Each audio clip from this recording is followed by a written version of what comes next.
Bismillahirrahmanirrahim. Assalamualaikum warahmatullahi wabarakatuh. Alhamdulillah wa syukurillah wa salatu wassalamu ala rasulillah Muhammad ibni Abdillah wa ala alihi wa ashabihi wa mawalah wa la hawla wa la quwwata illa billah ma ba'd. Fa ya ibadallah ittaqullaha qatqatihi wa la tamutunna illa wa antum muslimun. Rabbi a'udzubika min hamazati syayatin wa a'udzubika rabbi ayahdurun. Sadaqallahul azim. Ikhwafillah rahimakumullah. Kali ini kami dari Laboratorium Sains Kristologi Pondok Pesantren Al-Hadid akan membuat klarifikasi tentang video sebelumnya yang judulnya Temuan LSK tentang Nabi Muhammad SAW dalam Bible ya. Sebenarnya ada beberapa video yang pernah kami buatnya. Di antaranya kami menceritakan bagaimana proses temuan itu sampai kami langsung tunjukkan ya bahwa jejak digital Nabi Muhammad dalam Alkitab Tronik itu ada ya. Silakan nonton video sebelumnya yang berjudul Temuan LSK tentang Nabi Muhammad SAW dalam Alkitab.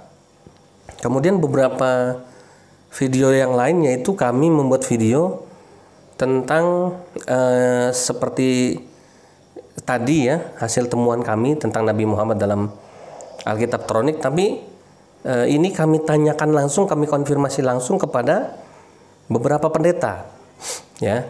Ada pendeta Andreas Kemal Bulo, sahabat saya tercinta, ada Bapak Acu ya, dan ada juga yang off the record-nya, bahkan sampai orang LAI pun pernah kami tanyain langsung tentang hasil temuan kami ini. Dan setelah ditunjukkan mereka semua kebingungan ya, kenapa kok bisa ada ya? Ya, hasil temuan ini dianggap fenomenal lah ya. Temuan ini kami temukan sekitar tahun 2018.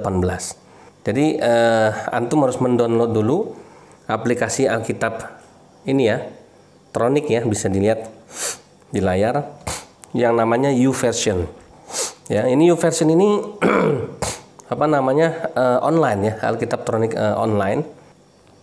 Kita bisa melihat isi Alkitab ya secara langsung di aplikasi ini.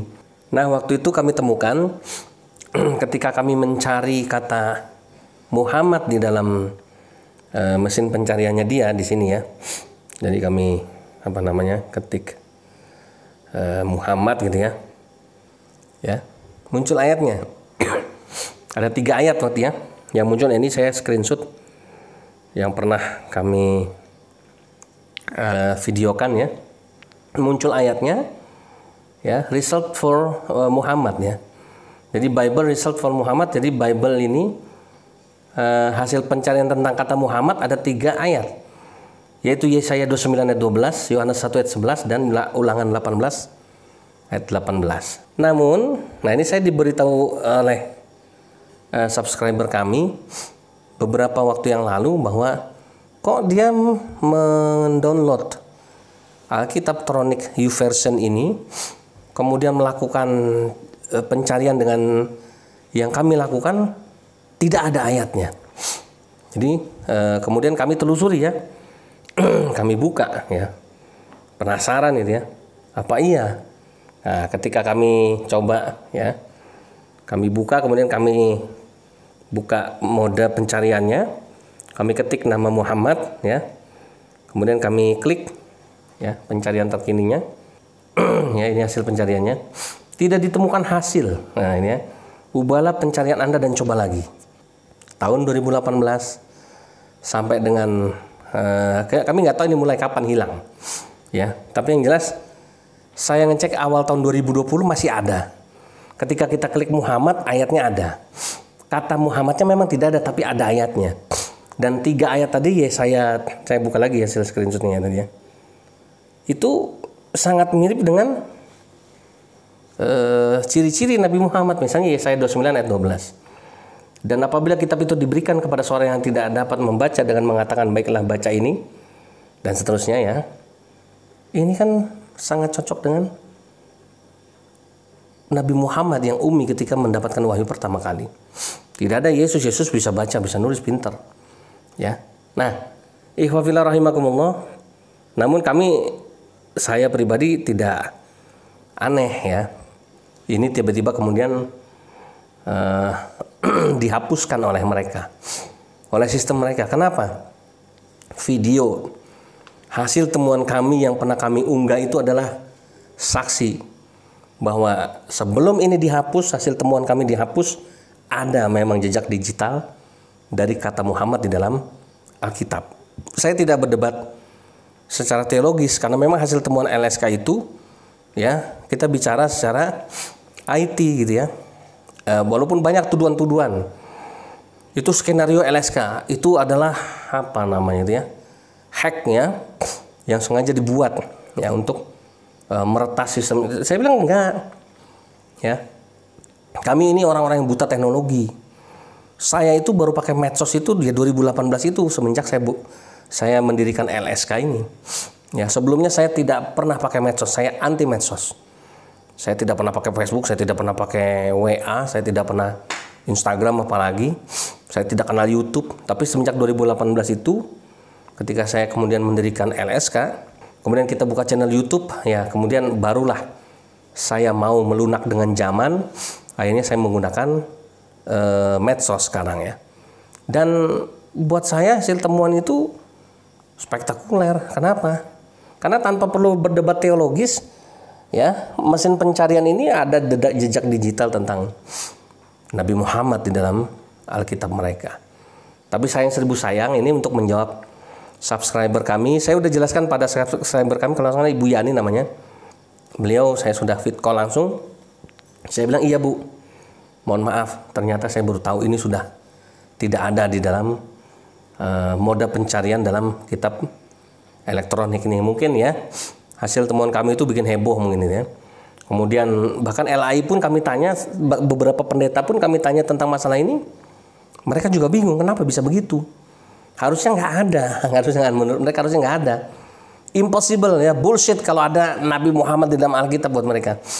Makanya para kristolog ya hebat-hebat ya menyampaikan debat secara luar biasa, menunjukkan bukti Nabi Muhammad di dalam Alkitab. Mereka tetap menyanggah dengan segala daya dan upaya mereka. Mereka tidak mau kalah, tidak mau mengalah, tidak mau mengakui kekalahan mereka, mungkin lebih pasnya gitu. Ya, bahwa Nabi Muhammad mustahil ada di dalam Alkitab mereka.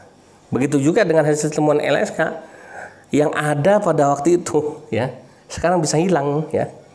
Inilah yang unik dan menarik gitu ya. Kita lihat misalnya contoh kalau yang ada ya. Misalnya saya ketik kata Yesus ya. Nah, kata Yesus ada ya. Nah, persis seperti ini hasil temuan kami ya, yang kami screenshot ya, ada ayatnya ya. Tapi kenapa terus sekarang kok tidak ada lagi ya? Ketika kami tulis nama Muhammad yang sama ini ya, sudah tidak ditemukan lagi hasilnya. Wallahu a'lam bishawab ya. Ikhwabillah rahimakumullah. Ya, ini bukan kitab suci kita. Mereka sah-sah saja merubah. Tapi paling enggak ini sebagai bukti ya. Karena kata Allah, qul hatu burhanakum in kuntum shadiqin. Tunjukkanlah bukti kebenaran kamu wahai kafir kalau kamu itu orang-orang yang benar. Mereka takut kebenaran tentang Nabi Muhammad dalam Alkitab. Mereka terungkap, makanya mereka berusaha menghapuskan walaupun itu hanya jejak, walaupun itu jejak digital ya, sekalipun mereka hapus itu luar biasa ya. Nah, ini semakin memperkuat keyakinan saya bahwa memang Rasul kita Rasulullah Muhammad SAW adalah fenomenal prophet ya. Beliau adalah seorang nabi yang fenomenal. Bahkan sampai tahun 2020 aja ya, setiap perbincangan tentang Nabi Muhammad baik Islam maupun Kristen ini menjadi topik yang sangat hangat ya untuk dibicarakan, baik di dunia maya maupun dunia nyata. Shallu ala Nabi Muhammad sallallahu alaihi wasallam. Mudah-mudahan ini semakin memperkuat cintaan kita kepada Al-Quran. Al-Quran tidak pernah dirubah. Al-Quran tidak pernah ada perubahan sedikit pun. Ini dari ada jadi tidak ada biasa. Dulu Alkitab sebelum tahun 74 itu tidak ada kata babi hutan. Ya, yang ada itu demikian juga babi karena berkuku belah. Tetapi tidak memamah biak itu haram bagi kamu. Di kitab Ulangan maupun kitab Imamat itu ya, Perjanjian Lama. Namun setelah tahun 74 ditambahin kata hutan. Ya, itu nyata, real, ya, bukan omong kosong. Begitu juga ini, ya, hasil temuan kami yang tadinya ada atau hilang, ya, dihapus oleh mereka karena mereka takut, ya, keberadaan Nabi Muhammad di dalam Alkitab mereka terbongkar. Maka nanti akan semakin banyak lagi yang masuk Islam. Allahu Akbar. Demikian, terima kasih, mohon maaf lahir batin, ya, hasil ini klarifikasi kami. Mudah-mudahan semuanya Allah semakin perjelas, ya, mana yang benar dan mana yang salah, dan semoga semakin banyak saudara-saudara Kristen kami yang mendapatkan hidayah dari Allah Subhanahu wa taala untuk memeluk agama Islam. Jazakumullah khairan katsira. Wassalamualaikum warahmatullahi wabarakatuh.